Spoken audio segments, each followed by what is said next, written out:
Hello and welcome. My name is Thomas, and in this video, we're going to talk about wrapping up, managing, and taking live your WordPress website.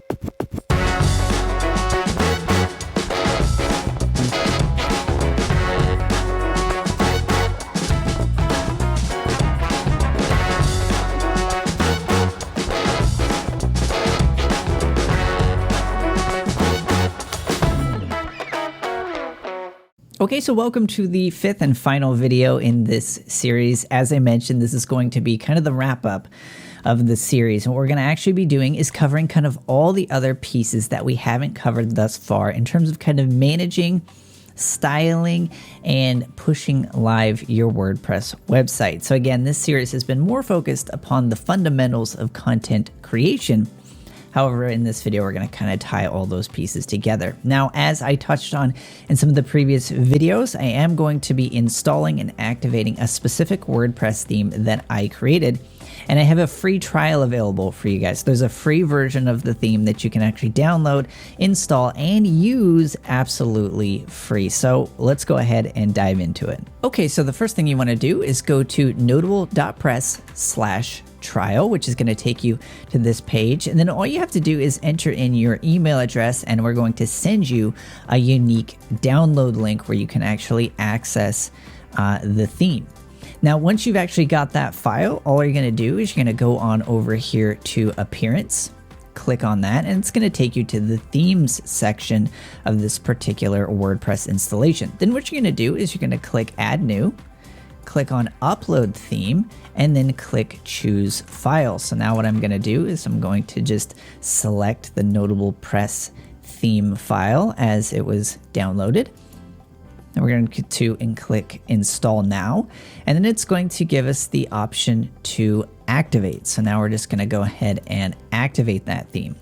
Then what you're going to see is it's going to take us to this nifty setup wizard, and it's got some little helper videos there as well. I'm not going to go through the whole process too in depth here because this video is more going to be focused upon the WordPress training around this. So if you'd like more training in regards to getting this up and running, again, you can kind of follow the instructions going through here. But what this is going to do is get us the basics of a site up and running, all the visual styles, the title, the logo, kind of where that goes, whether or not you have one, and everything else. So we're just going to go ahead and skip ahead here. Okay, so I went ahead and filled in some of the pieces here. So now what I'm going to do is go ahead and click Finish. And thanks to the nifty setup helper, you're going to see that Notable Press is just going to set up kind of a basic content-driven templated website for us. And so we can go through here, and again, you'll see it's very content-driven. It's got a nice little headline in here with a call to action where people can actually sign up for free to get an account. I'm already logged in, so I've already got an account, but it's got all those pieces in here that are going to be essential to someone who is, again, creating content. So we'll just click here, and you'll see it's got a spot where people can sign up with their first name, email address, sign up for free so that they can access exclusive content in your site. And we're not going to go into all the features that are packed into this theme. What you can know just offhand is that it is tailored for content creation. Now, whether you're going to do blog posts, whether you're going to do audio or podcasts, or whether you're going to do videos or photos, those are all kind of worked in here, and they all revolve around the WordPress content creation we've been going through so far in this series. Okay, but what I wanted to do in this video in particular, before we go into actually getting the site live, is touch on some of the other elements of WordPress that we haven't touched on thus far, starting with the dashboard. Now, most people would probably assume we would start with the dashboard first, since it's kind of the first thing you see when you log into WordPress. However, I wanted to get some of the content creation things nailed down first so that some of those other pieces made sense. Now, the dashboard, in essence, is exactly that. It's a great name, dashboard, where it gives you a glance, kind of a quick glance of all of the different pieces of things that are going on in your site.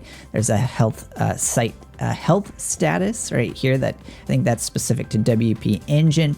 But different plugins and themes will have different things here. You'll see that there's WordPress's events at a glance. You can see the number of posts, the current version of WordPress. You can see the number of pages you've created.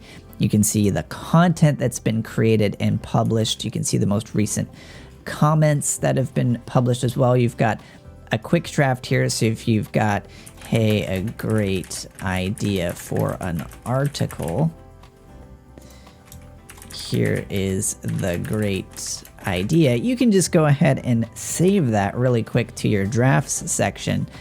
So again, those are just kind of there to make your life a little bit more easy. As you see, that's been added as well. We're just going to go back over to the dashboard.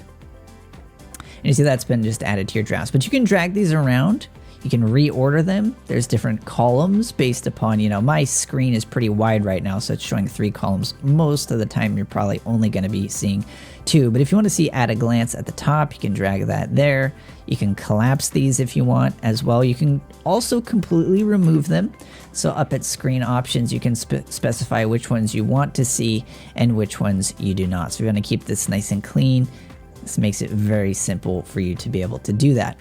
And that's it for the dashboard at a glance. Now from here, let's go ahead and talk a little bit about how to actually begin to change a lot of the settings of the way that the site is laid out. Now this is going to change dramatically based upon what WordPress theme you're using. But we're going to be using Notable Press for this example just because, again, it kind of follows the content-driven approach that we've been discussing throughout the course of this video. Now, what we're going to do is we're going to go on the front end of the site and we're going to find the link that says Customize. And Customize is going to show your site off to the right, and then off to the left, it's going to show a number of things that you can customize. You can also change the theme by clicking it here. So we're just going to go through each of these, some in more in-depth than others, but we're just going to go through and just kind of go through each of these. The site title is exactly that. It's actually going to show up here if you don't have a logo. If you have a logo uploaded, it won't show the text. It'll show the logo instead. The tagline is going to show up next to the site title in the subject or in the main heading as it appears to search engines. So on Google, it's going to say Rightly TV, your super powered WP engine site. Again, I just left this as the default, so that hasn't been changed. Then we can go ahead and we can specify a call to action, which this doesn't actually have at the moment because I don't have it since I'm logged in as the administrator. It would say start now, and then it's got a link to a sign up page, which we can go ahead and look at that. If we go here, new incognito window, and there you see that start now. Okay, so back into that customizer. Next, beyond site identity, we've got the option to display the title and site tagline. In this theme, it's just going to be checked by default, so we're not going to worry about that. Now, the site icon, it recommends that it is a square 512 by 512 pixels. The site icon is actually going to show up as the icon if somebody adds this to the home screen of their device. Also, if it's going to be an app icon in something like Chrome, as you can see, that's how it's going to show up. This can be your photo, this could be your logo. It'll also show up as the favicon in the browser as well. So again, we can kind of see that showing up as an example there. Okay, so that's it for the site identity. And again, you see, you just kind of go through and you drill down into each of these individually. Now in this theme, we've got the ability to change the entire color scheme of the site if we want to. So maybe we wanted this to be a nice green color. And we'll just click publish. We also have the ability to turn on and off by default dark mode. So if we want to have this more of a kind of reader friendly version, maybe we want this to be in light mode. And then this theme in particular has the ability for the user to choose whether or not they're using dark mode. So you can have it default to dark mode, and then whether or not you want to, you can also have the user to use dark mode as well. Now, one of the things I want to recommend is that you click publish frequently as you're going through there to make sure that your settings are actually being saved.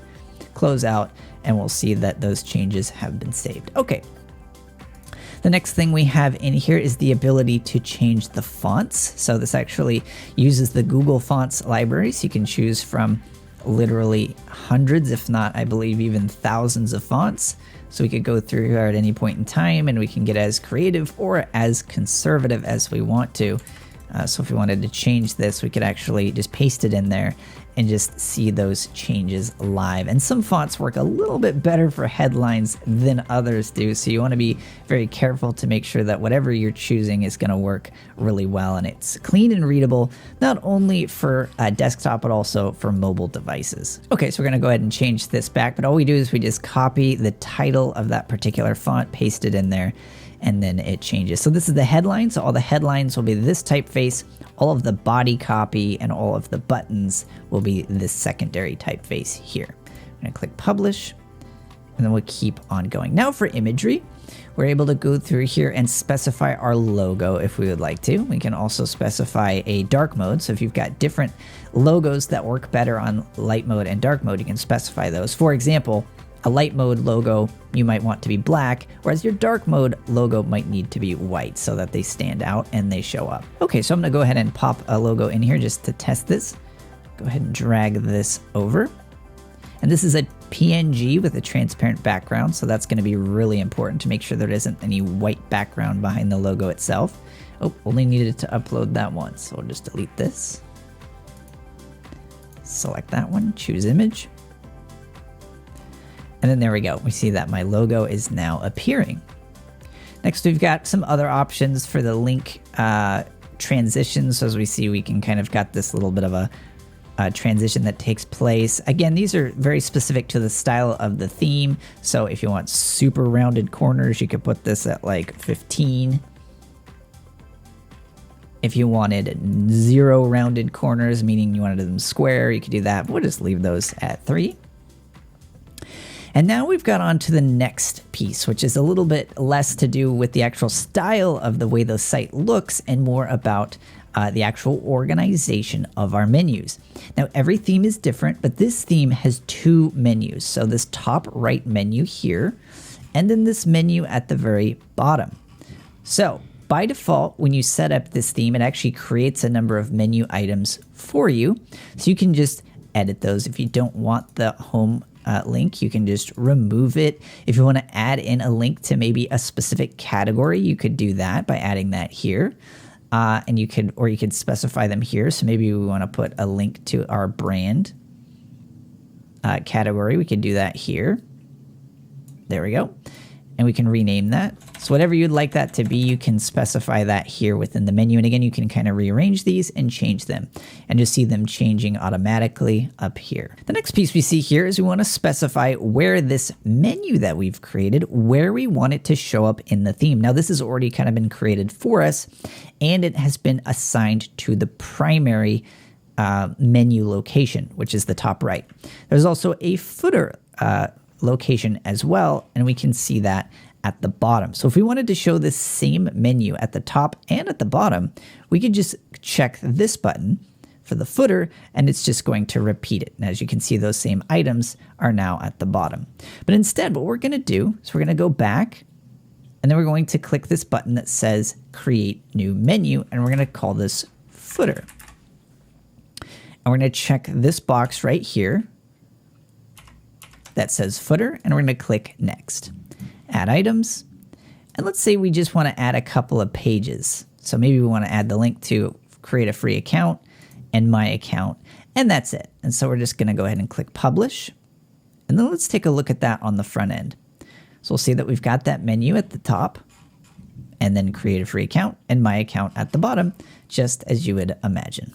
Okay, the next thing that we're going to talk about are widgets. So widgets are essentially little tiny self-contained items that can be a wide array of different things that show up only in specific areas on the site. Now, this particular theme has a number of custom created widgets that show up only on the front end, or on the front page, I should say. So let's look at front page widgets, and we'll see that we've got 3 that have been added automatically. So the first one is actually going to show up here, and it's this entire row. This is a widget, and it is designed to show a specific list of content. It's got a number of options here, which I'm not going to get into too in-depth because I've got a whole training dedicated to every aspect of this theme. But in essence, what you need to know is that this row is a widget, and it's showing content.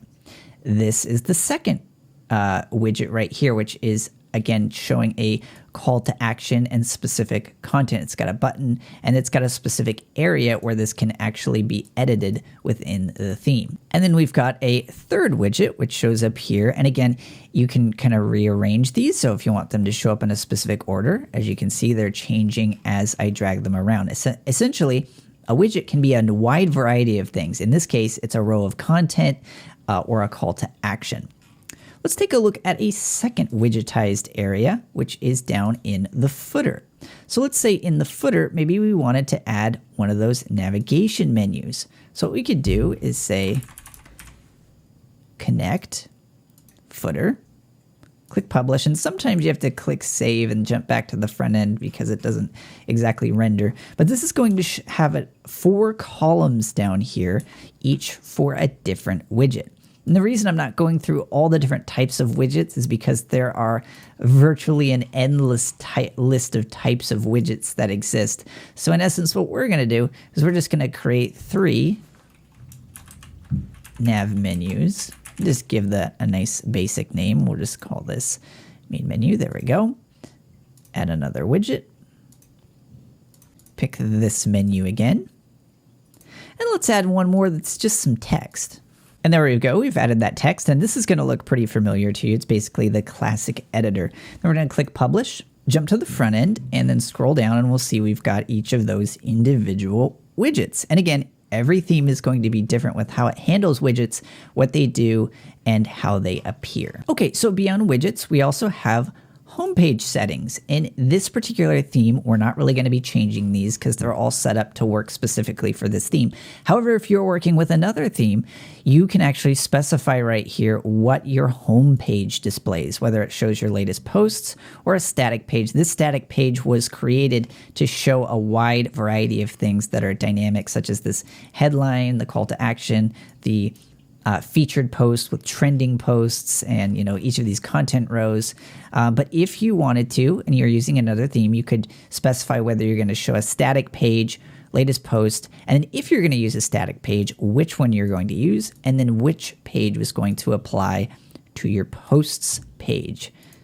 So beyond that, next we're going to take a look at this one, and this isn't really going to apply in this particular training series. This is additional CSS. So if you know some code or you're hiring somebody and you want them to have more fine-tuned, in-depth access to what they can change the CSS right in this section here. Okay, so to summarize, the customizer is essentially that piece that's going to allow you to go through and change a number of settings. However, there are more settings that you can go through and change for your site, and they're going to be right where you would imagine under settings. Now, we're not going to go too in-depth because a lot of these are actually covered in the customizer, and most of these you probably don't want to change. If you want somebody to be able to register for your site, you want typically to keep that as subscriber, you can definitely change the time zone that you're located in. That's definitely a good thing to change, as well as the site language. Most of the time we'll keep the date format the same. Okay, once we've changed those settings, we're going to go ahead and click Save Settings. The next item we're going to take a look at here is writing. And typically there's not going to be a lot of things to change here. You can change what category shows up by default. You can also specify the specific type of post format you want your posts to be by default, whether or not you're using the classic editor or the block editor, which we talked about at length in a previous video, whether or not users can switch editors. So if you want to make sure that all the users on the site are using the classic editor, you can do that there. And then post via email is something that most of us probably aren't going to be using. Okay, next we're going to take a look at reading. And under reading, we're going to keep this pretty much the same for most cases. Again, we already looked at this in these same settings in the customizer. How many posts we're going to show up by default. You can always change that if you want more than 12 or less than 12, or 10 sometimes is what shows up for most sites by default. And then we can also, how many post items are going to show up in an RSS feed. Again, 10 is pretty much going to be standard. And then whether or not you're going to show a summary or full text in your RSS feed. Now, every WordPress site has an RSS feed built in. All you have to do is go to yoursite.com, whatever the domain is, and just do /feed. And that's going to be the feed URL that you could enter into your RSS reader. Now, this is going to be really important. You're going to want to make sure that you uncheck this box. This is so important. Otherwise, your site will not show up in search engines. Now, while you're working on it, it's a good idea to have that box checked so that search engines aren't crawling a site that's not finished. But once you're done, make super sure that that box is unchecked. Otherwise, it will not show up in search engines. We're going to click Save Changes. Next, we're going to go to Discussions. And we talked about this a little bit in a previous video, but this is essentially referring to comments. And you get to go through each of these if you want to and specify how comments work. So for example, you can allow link notifications from other blogs pingbacks. I typically disable those. Allow people to comment on new posts. If you don't want comments on your site at all, you can uncheck that. You can specify whether or not somebody is going to have to enter their name and email, whether they have to be registered, so whether they have to have an account to comment. Now, I've built into WordPress a feature where people can create a free account on your site, and it's really easy. And so I have this checked by default so that it's an incentive to get people to sign up for an account on your site, which can then add them to your email list if you connect ConvertKit, which is a feature of this theme. You can close old threads of comments if you want to. Show cookies opt-in inbox. So this is something where they don't have to keep entering in their information. It saves it in the browser if you want to. How deeply threaded nests are, or comment threads are. So, they can't keep replying and have like 10 or 15 threads. Essentially, it limits it to 3. You can specify if and when you're emailed. So you can get an email every single time someone posts a comment, whether one is held for moderation. And then you can specify here the moderation rules. Comment must be manually approved, or by default, a comment author must have had a previously approved comment. This means that if a user posts a comment and then you approve it, that person will be free to comment from that point forward.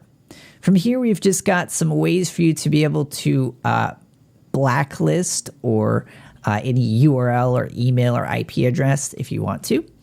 And then you can also have some other blacklist options there.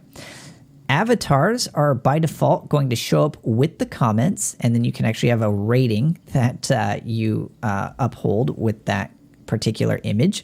This is going to work in tandem with a free service called Gravatar, where anybody can sign up for an account and then apply a global avatar to that email address. So when they type in the email address that applies to that Gravatar image, it'll automatically show up with that image next to their comment. And then you can specify here which shows up if they do not have a Gravatar image selected. So we're going to click Save Changes.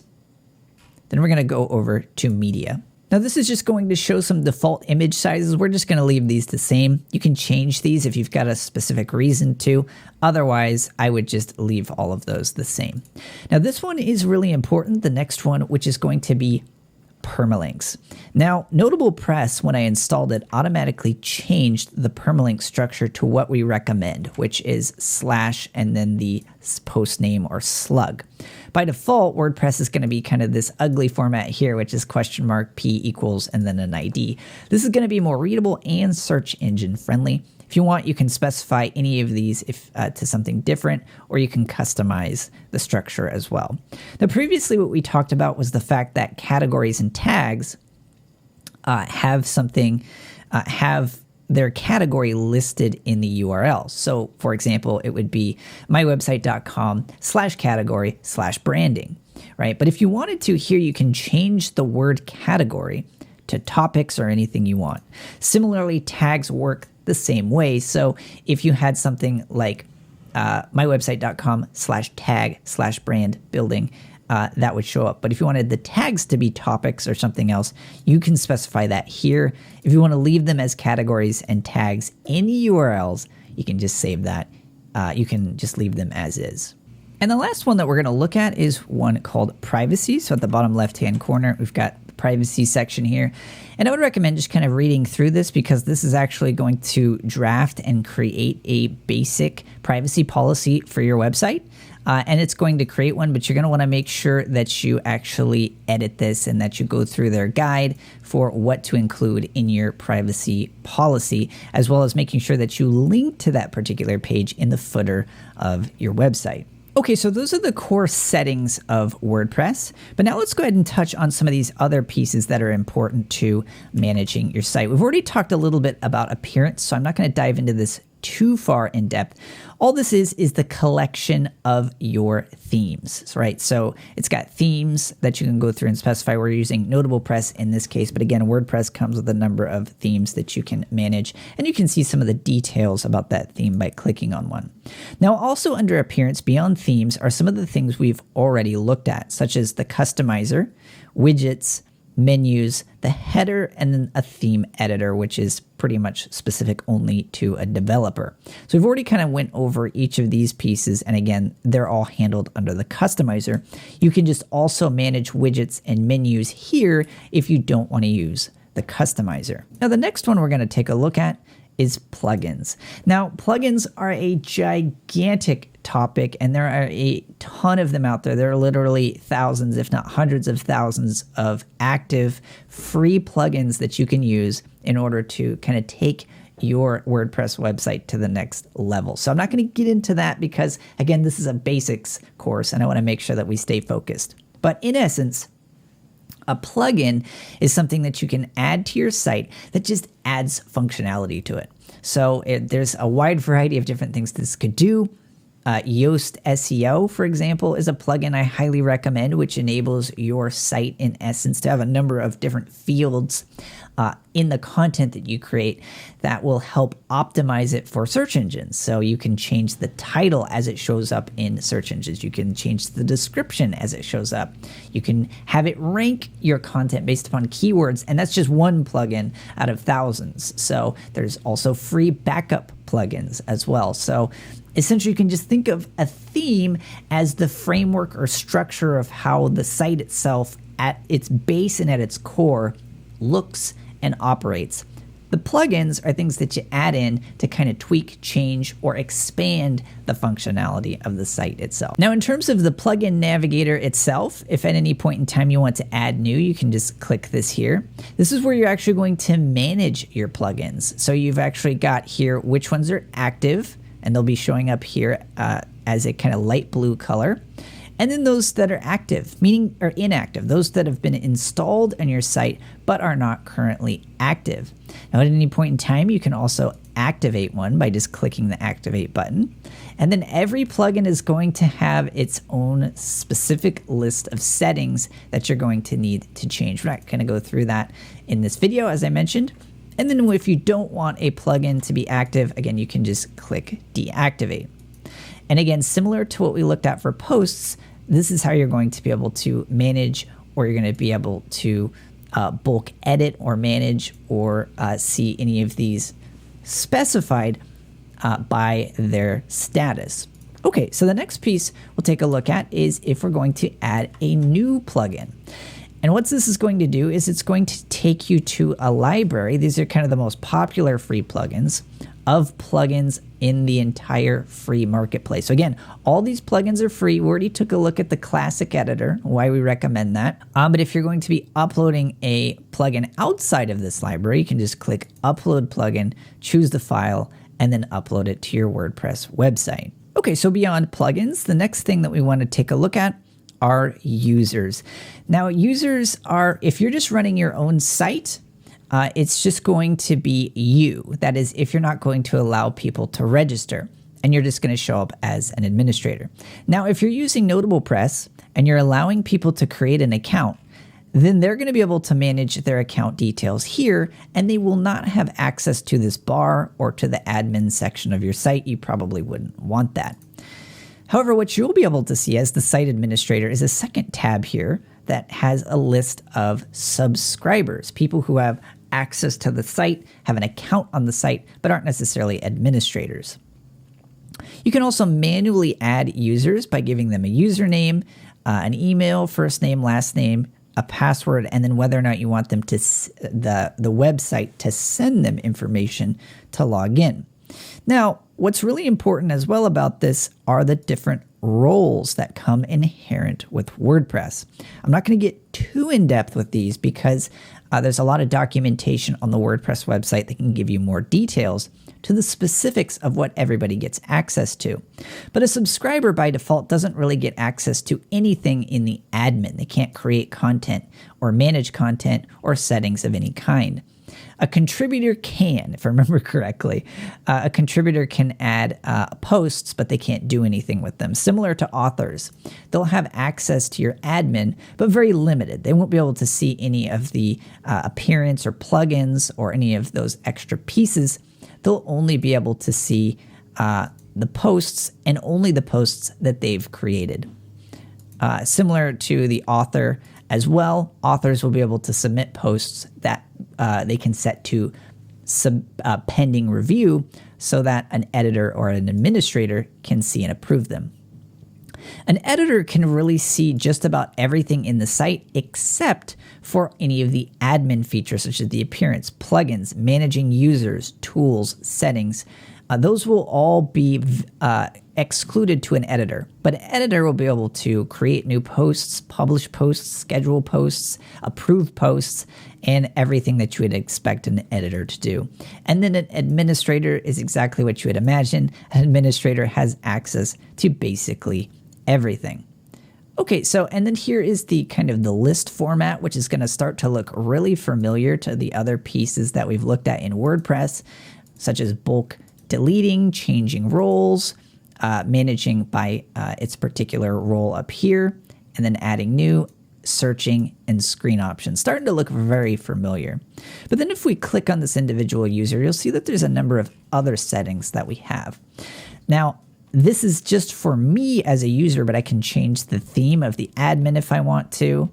And then I can also go through and specify some of these other settings as well. Most of the time we will probably leave those as they are. We can also specify if me as this particular user are able to view this toolbar, and that's referring to this black toolbar up at the top.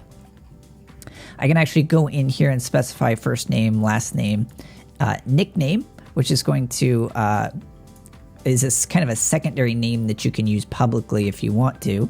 And then you get to specify between all of those which one gets shown publicly, and that's going to be under the author name, or it's also going to be something that also appears under comments. This user's email address, this user's website, and their bio. So again, the bio is really only going to apply if they're going to be publishing content with a bio below it. Then the profile picture, and then a link to where you can change this via Gravatar. Also got the password section here, so you can regenerate a password for a user. And then these are going to be specific to the author bio and only of this particular theme. Okay, so the last piece we've got here are the tools. And this isn't really going to apply unless you're going to be applying different categories or tags. So for example, if you want to change categories to tags or tags to categories, they've got a tool here for you to be able to do so. Okay, so that's it for the core fundamentals of WordPress. The last thing I wanted to do as kind of a bonus of this video are show you how to get up and running with a domain and WP Engine so that once you go through this whole video course, you've got everything up and running in your staging environment. What do you do to take it live? So what we're going to do is we're going to go to a website called Hover. So you just go to rightly.tv/hover. So then once you reach Hover, you can just go ahead and type in the domain that you'd like to get. And it looks like my domain is available. So all we're going to do is we're going to add this to cart. Once we've added it to cart, we're just going to go ahead and check out and purchase that. Okay, so I have successfully purchased this domain via Hover. And just as a side note, we do get a small affiliate commission if you purchase through our link, but you do save a little bit. And you don't have to use our link if you don't want to, but I want to make sure that that is clear both for Hover and WP Engine. Okay, so once we've purchased our domain, we'll see here that we've got this option up here for DNS. So we're going to click on DNS, and it's going to give us kind of these default values. Then we're going to go back to WP Engine or the host that we are using. And again, you might already have a domain somewhere else, and these instructions are going to be similar, but obviously slightly different since we are, of course, using different companies. We're going to go down to our site in WP Engine. I'm going to click on Rightly Co. We're going to click on domains. We've got our sample domain right here, but what we're going to do is we're going to click on Add Domain, and then we're going to enter in the domain that we just purchased. And we say, I've purchased this domain. We'll click Next, give that a quick moment. And now they're telling us to point the DNS for rightlydemo.com. And so what we're going to do is next you need to manually update your domain's DNS. We're going to click Next, point DNS also for www.rightlydemo.com. We're going to click Next. Okay, so it's got the status since this hasn't been done quite yet. So now what we're going to do is we're going to scroll down to the CNAME.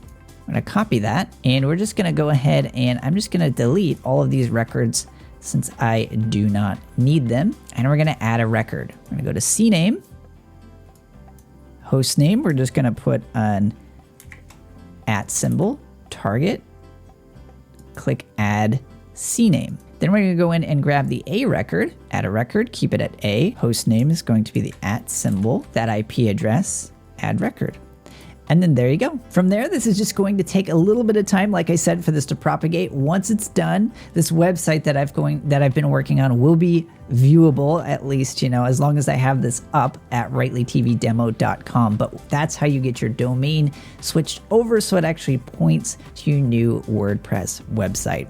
So again, I know that we just crammed a ton of information into this series, but what I wanted to do was just lay the groundwork for you, kind of the fundamentals, the foundations of how to get up and running with WordPress. I've got a ton of other training videos on this channel that go into a little bit more in-depth topics, as well as Notable Press. Now, if Notable Press is something that you want to use for your content creation, you're more than free and welcome to use the demo. Doesn't have the site updates, and you can't charge for memberships or a lot of the other features we've got packed into it. So if Notable Press is something that you'd like to use, click the link in the description to check out how you can actually buy the full license, or you can just go to notable.press where we have that available to you. Either way, I hope that you start to create some amazing content on WordPress, and I am super hope that this video series has been helpful for you. If it has, hit that like button, subscribe if you're not already, and I look forward to seeing you in the next video. Hey, so I get asked all the time how I make my videos, so I decided to put together for you a free 1-hour training, which I'm calling the 7 Pillars of Effective Video. Again, this is totally free, so click the box in the top right-hand corner of this video. You can also head on over to rightly.tv/training. Again, this is totally free. Head on over to rightly.tv/training.